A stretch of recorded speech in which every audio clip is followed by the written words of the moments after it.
1989년 버지니아 페어팩스에 살던 엄마 태미 브란넨과 멜리사 브란넨은 아파트에서 밤 10시에 열리는 크리스마스 파티에 참석했습니다. 두 사람은 파티를 즐기고 슬슬 자리를 떠날 생각이었습니다. 엄마는 멜리사에게 이제 곧 집에 돌아갈 것이라 알렸죠. 멜리사는 떠나기 전에 다른 방에 있는 감자칩을 좀 가져와도 되겠냐고 질문했고, 엄마는 흔쾌히 그러라고 허락했습니다. 그렇게 오래 걸릴 일이 아니었는데 감자칩을 가져온다던 딸이 다시 돌아오지 않았고, 그것에 이상함을 느낀 엄마는 딸이 들어갔던 룸으로 향했습니다. 그 방엔 창문이 열려 있었고 아무도 없었습니다. 딸이 사라졌다는 것을 인지하고 엄마 태미는 멜리사가 사라졌다고 소리쳤습니다. 사건의 조사가 시작됐고 오래 걸리지 않아 용의자를 찾아냅니다. 모녀가 살던 아파트 조경원으로 새로 고용된 23살의 케일럽 휴즈였습니다. 그 역시 같은 날 밤 파티에 참석했지만 자신은 금방 나와 차를 몰고 집으로 돌아가다 편의점에 들렀다고 주장을 했습니다. 하지만 이 부분에 대해서 증명을 하진 못했던 듯합니다. 경찰과 FBI는 그의 차에서 몇 가지 증거를 발견합니다. 멜리사가 파티에서 입었던 빅버드 스웨터와 체크무늬 스커트의 섬유, 멜리사의 옷에 묻은 것으로 추정되는 엄마가 입고 있던 코트에서 나온 희귀한 토끼털이 그의 차에서 발견됐습니다. 이 모든 것은 철저한 법의학 조사가 1년 동안 이루어져 얻어낸 결과였습니다. 케일럽 휴즈는 자신은 멜리사가 사라진 것과 아무 관련이 없다며 무죄를 주장했지만 증거들로 발빠르게 체포되어 멜리사를 나쁜 의도로 데려간 혐의로 유죄가 내려집니다.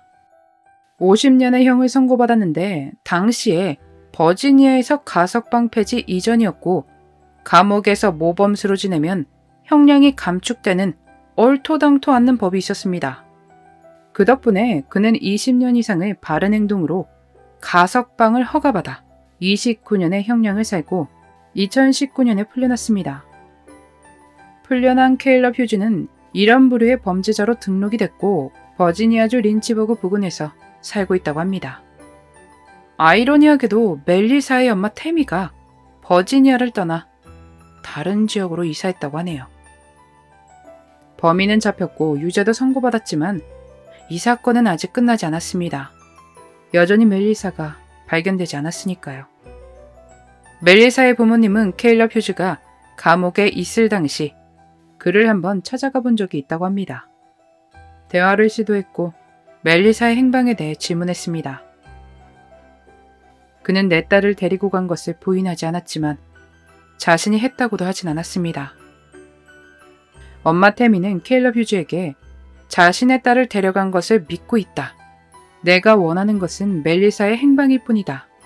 라고 말했지만 어떠한 대답도 들을 수 없었습니다. 케일럽 휴즈는 여전히 무죄를 주장하고 있습니다.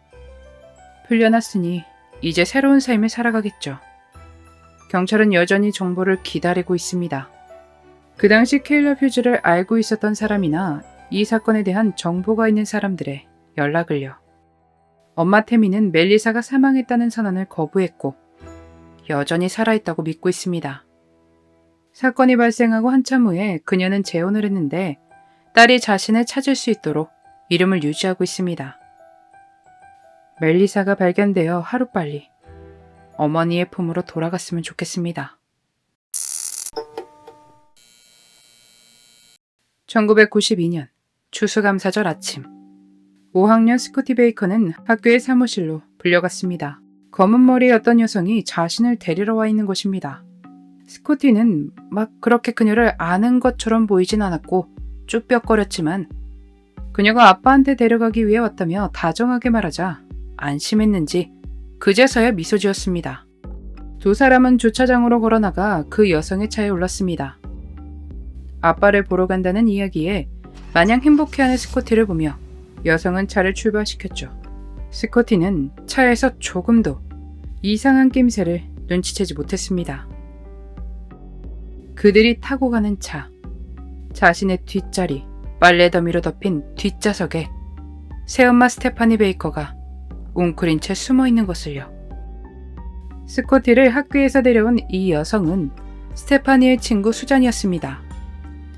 스테파니는 수잔이 차를 출발시키고 운전하자 기다렸다는 듯 뒤에서 일어나 앞좌석에 앉은 스코티를 해했습니다.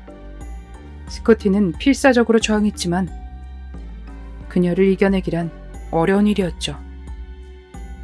두 사람은 버려진 광산으로 차를 몰았고 그곳에 시신을 버렸습니다. 기름이 없다는 것을 깨달은 그들은 차를 몰아 스테파니의 트레일러에서 준비물을 챙겨 광산으로 돌아와 불을 붙였죠. 그날 밤 늦은 시간 스코티의 친엄마는 아들이 사라졌다는 것을 경찰에 알렸습니다. 경찰은 수사를 시작했고 새엄마 스테파니를 불러 거짓말 탐지기 테스트를 진행합니다. 그녀는 두 번 다 통과하지 못했습니다. 12월 1일 스테파니의 친구 수잔 역시 신문을 받았고 그녀는 이내 스테파니가 질투심 때문에 해를 입힌 것이라 털어놓았습니다. 하지만 저도 속았어요. 저는 그저 스코티를 놀려주는 건 줄 알았단 말이에요. 나중엔 저한테 다 떠넘길까봐 무서워서 어디 알리지도 못했어요. 라며 말이죠. 스테파니는 스코티의 아버지 도니가 아들 스코티에게 관심을 쏟는 것을 좋아하지 않았습니다. 사건 당시 그녀가 임신 중이었다고 하는 것을 보아 더 심각해지지 않았을까 싶습니다. 스테파니의 주변 사람들은 놀랐죠. 그도 그럴 것이 정말 얌전한 사람이었다고 합니다. 켄터키주 런던에서 자란 스테파니는 교회 합창단에서 노래를 했고 심리학 공부도 했을 정도로 똑똑하며 다정한 사람이었습니다. 1991년 8월 트럭 운전사인 도니 베이커를 만나게 됩니다. 이때 그는 전처와 스코티의 양육권을 공동으로 가지고 있었죠.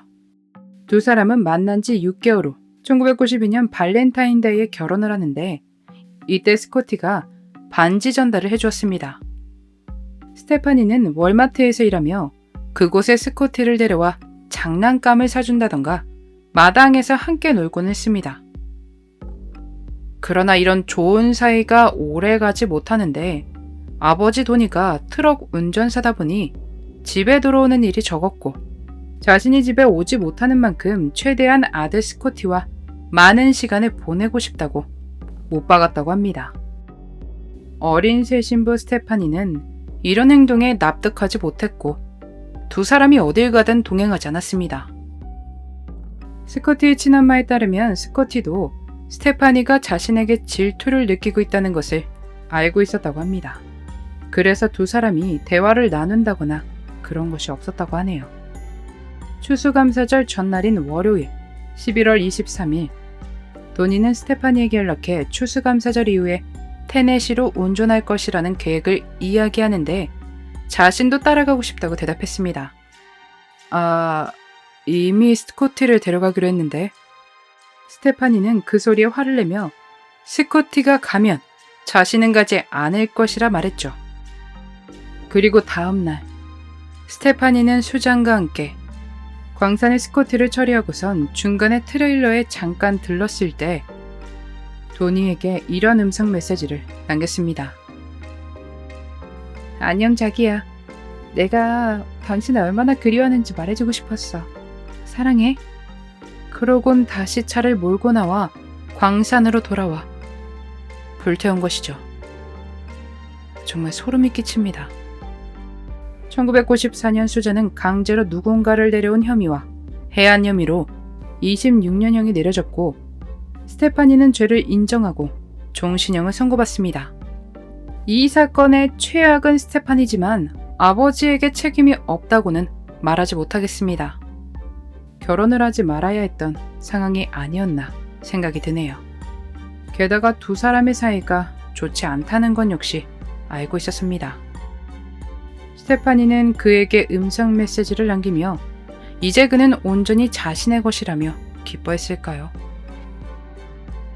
오늘도 참 믿을 수 없는 사건들이었던, 역시 현실이 영화보다 더 지독하다 싶었던 케일럽 휴즈와 스테파니 베이커의 그날의 미스터리였습니다.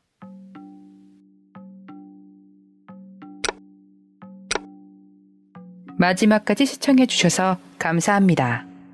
좋아요와 구독은 저에게 큰 힘을 줍니다.